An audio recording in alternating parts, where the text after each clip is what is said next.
bangsa ataupun negara, tapi secara teoritisnya mereka sudah memiliki sana. Jadi satu negara ke negara yang lain hanya 7 kilometer saja. Bahkan kan hanya perbatasan di Pontianak itu dengan Indonesia dengan Malaysia.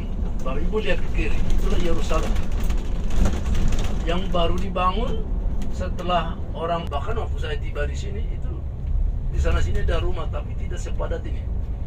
Kenapa? Karena sistem Yahudi, Bapak Ibu, mereka memotivasi orang Yahudi di dunia luar supaya datang kembali ke tanah nenek moyang ini, membangun tempat ini. Ya, jadi mereka juga didoktrin supaya biarlah keyahudian mereka itu, yang Sionismenya itu selalu kuat dan kuat. Karena kekuatan itu di situ. Karena target mereka mengatakan kalau kita belum ada 12 juta, kita belum cukup kuat untuk mempertahankan ancaman-ancaman seluruh tetangga yang ada di sini.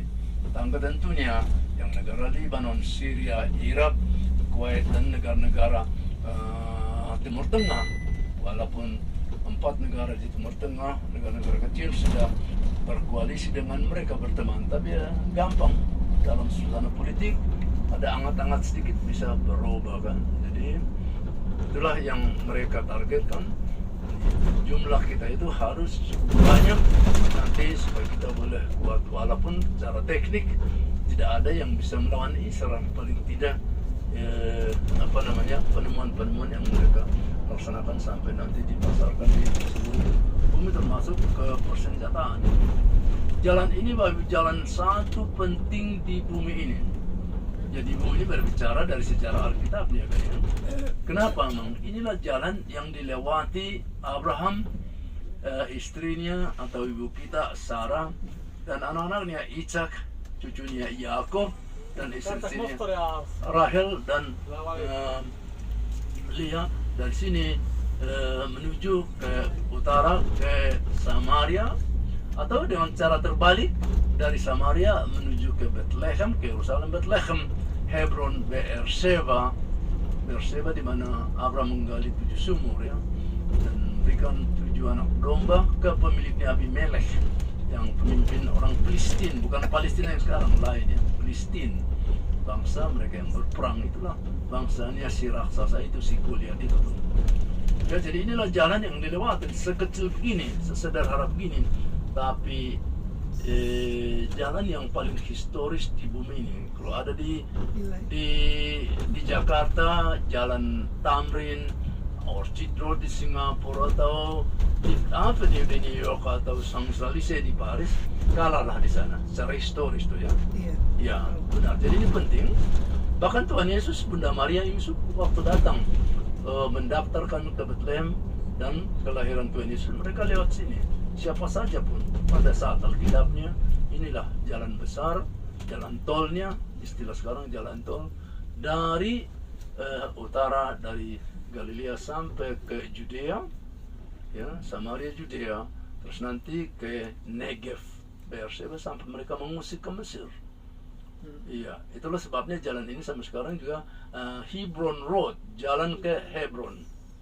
Hebron itu di mana Abraham membeli gua Makpela supaya ada tempat kuburan keluarga dan istrinya tentunya, dan di mana Sarah menerima kabar gembira yang umurnya sudah 80 tahun tapi masih diberkati Tuhan untuk melahirkan putra kesayangan. Masih ingat siapa itu ya? Ishak. Ya, diminta Tuhan diuji imannya. Persembahkanlah putramu itu kalau kau taat ke perintah Tuhan ini. Dia membawa putra itu ke sana, ke kubah kuning itu. Masjidnya nggak ada dulu kan ya. Bukit Moria. Terus Ishak mengatakan, "Papa, kita kemana? Tapi nggak ada yang dipersembahkan domba." Ya, nanti kita pergi di sana. Tentunya ketaatan Abraham itu berkat Tuhan, persiapkan domba di situ. Maka tempat itu, disitulah nanti dibeli Daud untuk mempersiapkan pembangunan Bait Allah. Tapi Daud, Bait Allah itu tentunya untuk menyimpan tabut yang mereka bawa dari Sinai, dari Mesir.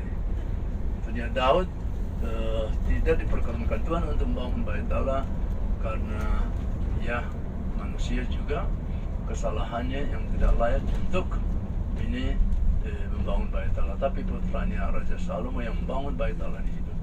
Yang tabut itu nanti ratusan tahun kemudiannya, ya, Bait Allah dihancurkan oleh musuh mereka yang datang dari Irak, Syria sekarang namanya Babilonia, Nebukadnezar. Ya, maka ada yang menduga, orang historis menduga mungkin juga tabut itu dibawa Nebukadnezar ke Babilonia sana, karena mereka tahu bahwa power bangsa Israel itu bukan secara fisik tapi secara rohani. Iya. Kenapa diduga begitu? Karena secara historis sejarah Bait Allah kedua yang mereka bangun lagi dari pembuangan dari Babilonia, kembali lagi bangsa itu Nehemia dan Ezra membangun Bait Allah di sini. Satu imannya, satu bangun Bait Allah. Tidak disebut bahwa tabut itu mereka bawa. Maka Bait Allah yang mereka bangun nanti diperbesar Raja Herodes. Abad-abad berikutnya tidak ada tabut lagi di situ. Berarti ini kuncinya di sini, berarti saat-saat itu bangsa itu rupanya beribadah ke sana. Setahunnya pada hari penebusan dosa mereka, tabut itu tidak ada, berarti kosong ya. Nah, itulah teguran Tuhan Yesus. Kalian itu menembah-nembah ini gedung bangunan yang indah itu, lokasinya bukan di situ. Ikutlah aku akan membangun Bait Allah dalam 3 hari saja. Jadi mereka tidak tahu atau tidak beriman atau mengimani bahwa Bait Allah atau yang mereka nantikan sang juru selamat Mesias sudah di depan mata mereka, yaitu Yesus. Ditolak. Maka apa yang dinubuatkan Tuhan Yesus nyata. 70 tahun kemudian hancurlah Yerusalem dan bangsa Tuhan Yesus itu dibawa, dikirim ke pembuangan ke timur, barat, utara, dan selatan. Baru 75 tahun yang lalu mereka pada kembali ke sini setelah PBB memutuskan oke, Yahudi yang terbuang ke seluruh dunia harus kita kasih kembali ke tanah nenek moyang mereka. Di PBB ditanya, emangnya kok bisa hak mereka ada sertifikatnya kok? Ya, sertifikatnya di mana? Bukalah Alkitab, katanya. Dibuka semua lengkap di situ. Maka PBB atau bangsa lain tidak bisa ada hak untuk mengatakan no. Maka mereka dimerdekakan di sini tahun 48 ya, Mei. Itulah kemerdekaan Israel. Ketika merdekaannya 600.000 di sini, tidak lebih. Seluruh setiap sudut sini orang-orang Palestina yang sudah tinggal di sini ratusan, 400-500 tahun, yang akhirnya mereka berperang, ya, Israel merdeka, dan akhirnya tempat sebagian Holy Land ini dipegang oleh Jordania. Tidak lama kemudian peranglah mereka, merdeka tahun 68, tahun 67 berperanglah mereka melawan Jordania dan seluruh Arab. Israel pun menang. Ini di mana kita berada ini, di jalan ini di bawah Jordania dulu. Dari tahun 48 kemudian Israel sampai nanti tahun 67. Israel di kiri sana, mungkin 100 meter ke situ. Ada tembok dulu. Kalah Jordania, maka Israel menduduki. Ya, sejak itu Israel menduduki seluruh Yerusalem termasuk West Bank, termasuk jembatan yang kita bertemu kemarin bagi datang dari Jordan. Dari sejak itu muncullah istilah West Bank, tebing barat atau tebing barat, diukur dari sungai Jordan itu ya, diukur dari sungai Jordan. Bapak Ibu lihat ini sebelah kanan ini ada lembahnya. Inilah lembah Jahanam, Gehenna, yang namanya lembah neraka gini. Pada saat dulu ini jembatan ini sudah altar di sini. Sejarah mencatat orang-orang Yerusalem saat dulu itu nakal sekali, nakal dalam arti mereka menyembah dewa Moloch. Jadi yang diminta putra pertama semangat untuk dewanya itu, tapi cepat-cepat dilarang. Maka sekarang ini tempat ini sana menjadi taman pertemuan Arab dan Yahudi. Tapi di ujung sana, nanti sebelum kita makan siang kita mampir ke penangkalan Petrus. Kita ke teras itu, nanti saya menunjukkan di mana Yudas bunuh diri. Ada biara di situ. Itulah Akeldama, tanah darah. Di ujung sana. Ini bukan apa? Ini Akeldama di ujung sana, tanah darah. Ya. Bukan Gehenom itu. Gehenna. Gehenna atau Gehenom. Gehenna itu bahasa Arab. Gehenom. Dan terjemahan langsungnya ke bahasa internasionalnya Indonesia neraka gitu. Hell. Bapak Ibu lihat sebelah kanan inilah tembok kota atau Yerusalem nih.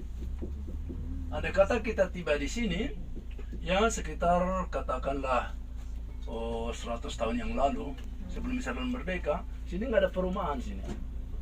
Orang takut tinggal di luar sini. Memang ada rumah-rumah dibangun, tapi ditodongin orang penjahat.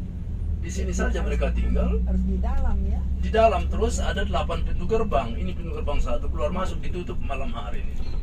Dan ada porternya, security-nya, penjaganya. Ya karena memang dulu ya, sekarang juga sebenarnya sih. Dulu manusia itu jahat sekali, saling bunuh membunuh, menguasai gitu. Ya kalau saat sekarang ini jahatnya menguasai ekonomi aja sih. Ya, atau senjata-senjata gitu. Ya, walaupun tidak langsung menembak, tapi mengintimidasi. Pak Ibu lihat Yahudi nih, mau ketemu ratapan nih kita kemarin kan ya. Pagi mereka jalan sejauh 3 km boleh jalan, tidak boleh naik mobil. Ya, mereka jalan sampai ke tembok ratapan atau ke sinagoga di mana mereka pergi. 2 mil, 2 mil lah 2 mil, 3 km boleh jalan dengan keluarganya untuk beribadah di tembok ratapan yang kita pergi kemarin. Andai kata kita tiba di sini sebelum 67, perang 67. Ini di atas ini ada rel tram kota ini. Persis tembok membatas timur dan barat dulu. Sebelah kiri barat, sebelah kanan timur. Sebelah kiri Yahudi, sebelah kanan adalah orang Arab atau Palestina. Tapi setelah Jordania kalah, dihancurkanlah tembok itu tuh. Tembok dihancurkan, maka disatukanlah kota Yerusalem barat dan timur. Ini lihat nih, sudah ada polisi kan? Seharusnya kita belok kanan nih. Belok kanan untuk masuk ke arah Putik Jaitun. Jadi tidak boleh kan? Karena tutup semua lihat ini. Jadi nanti sore arah Jaiti mana itu? Lo arah Jaiti. Maka nanti gini, kemarin si supir sudah kasih warning saya. Lihat ini bus station di Arab ya, ditutup loh Bapak Ibu. Nggak boleh masuk 3 hari ini nih. Kenapa ya? Karena perayaan itu. Ini lihat nih, ke Garden Tomb, itu Garden Tomb di situ. Iya, kita besok kita ke situ. Maka kalau besok lihat nih, mereka mau ke masjid nih. Lihat nih. Udah berbondong-bondong nih. Jadi 2 kelompok berbondong-bondong karena perayaan itu jatuhnya hari yang pertama. Nah si supir udah terpenjara ini lihat nih. Untung dia ini baik. Ya, maka nanti acara kita sesuai dengan yang kita skenariokan Bapak Ibu ya. Kita ke Jaitun dulu pagi ini. Terus nanti sore kita mau Via Dolorosa. Nah si supir sudah bilang kemarin, Bang, kayaknya besok kita tidak bisa naik mobil ke daerah itu. Ini ditutup semua kan? Nggak boleh kan? Seharusnya kita lewat tembok itu jalan masuk ke dalam. Lihat nih. Walaupun masih pagi begini mereka udah berbondong-bondong. Banyak mereka ini yang dari luar kota ini datang. Ya karena buat mereka penting sekali. Misalnya kalau kita berhari Paskah atau hari Natalan seperti ini buat mereka itu penting sekali. Iya, dari mana-mana mereka datang. Jadi inilah suasana yang kita rasakan di sini. Jadi kita harus menyesuaikan diri sesuai lapangannya. Di sana sini bisa tutup, jadi kita lihatlah apa yang bisa kita laksanakan sebisa-bisanya gitu. Mungkin itu yang disiarkan di TV atau Iya. seperti mau berontak padahal. Iya, lihat security itu di setiap sudut sudah dilihat nih. Security ya bukannya mereka takut ada sudut, tapi yang mengamankan. Ini rel tramnya Israel.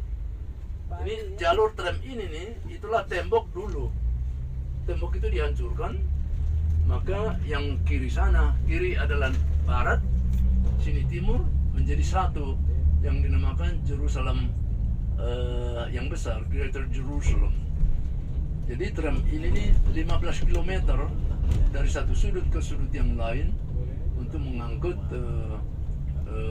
orang Yerusalem.